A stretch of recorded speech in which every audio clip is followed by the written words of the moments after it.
హరి ఓం. అందరికీ నమస్కారం. మనం భగవద్గీతలోని 2వ అధ్యాయమైన సాంఖ్య యోగంలోని 28వ శ్లోకం, దాని యొక్క తాత్పర్యం ఇప్పుడు తెలుసుకుందాం. అవ్యక్తాదీని భూతాని వ్యక్తమధ్యాని భారత అవ్యక్త నిధనాన్యేవ తత్ర కా పరిదేవనా.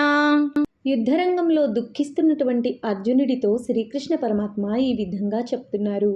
భారత, ఓ అర్జున, అవ్యక్తాదీని భూతాని ఈ జీవులన్నీ కూడా ఆదిలో అవ్యక్తంగా ఉన్నాయి.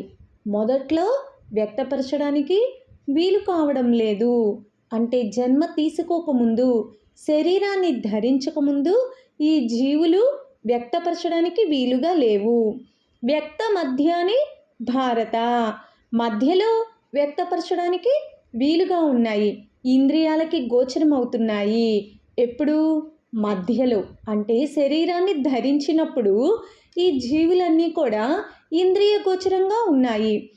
అవ్యక్త నిధనాన్యేవ, మరలా శరీరాన్ని విడిచివేసినప్పుడు మళ్ళీ అవ్యక్తంగానే ఉండిపోతున్నాయి.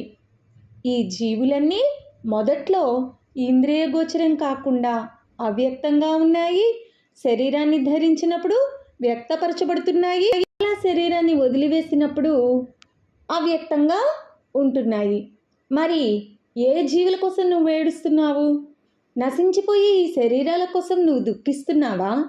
తత్రక పరిదేవన, ఎందుకు ఈ విషయంలో నువ్వు చింతించవలసిన అవసరం ఏముంది అర్జున అంటూ శ్రీకృష్ణ పరమాత్మ ఈ శ్లోకంలో అర్జునుడి యొక్క దుఃఖాన్ని గురించి, ఇవి మీరు ఆత్మ గురించి చింతించవలసిన అవసరం లేదు. ఎందుకంటే భూతాలన్నీ కూడా ఎప్పుడూ శాశ్వతంగా ఉన్నాయి. కాకపోతే అవి మొదట్లో శరీరం లేనప్పుడు అవ్యక్తంగా ఉంటున్నాయి. శరీరాన్ని ధరించాయి కాబట్టి, ఇంద్రియ గోచరం అవుతున్నాయి కాబట్టి వీళ్ళంతా నా వాళ్ళు అనుకునే భ్రాంతిలో బ్రతుకుతున్నావు నువ్వు. మరలా శరీరాలని వదిలివేసి అవ్యక్తంగా ఉన్నప్పుడు వీరంతా కూడా చనిపోతున్నారు, అందుకు కారణం నేనే అని నువ్వు దుఃఖిస్తున్నావు. కానీ ఈ జీవులు ఎప్పటికీ సనాతనంగా ఎప్పుడూ కూడా ఉన్నాయి. కాకపోతే వాటిని నువ్వు గ్రహించడం లేదు. మొదట్లో అవ్యక్తంగా, మధ్యలో వ్యక్తంగా, మరలా అవ్యక్తంగా ఉన్నాయే తప్ప జీవులు ఎప్పటికీ ఉన్నాయి.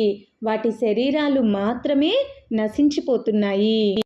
ఆత్మజ్ఞానం కలిగినటువంటి నీ వంటి వాడికి ఈ విషయంలో శోకించడం తగదు అర్జున అంటూ శ్రీకృష్ణ పరమాత్మ ఈ శ్లోకం ద్వారా తెలియజేస్తున్నారు. అందరికీ హరి ఓం. సర్వం శ్రీకృష్ణార్పణమస్తు.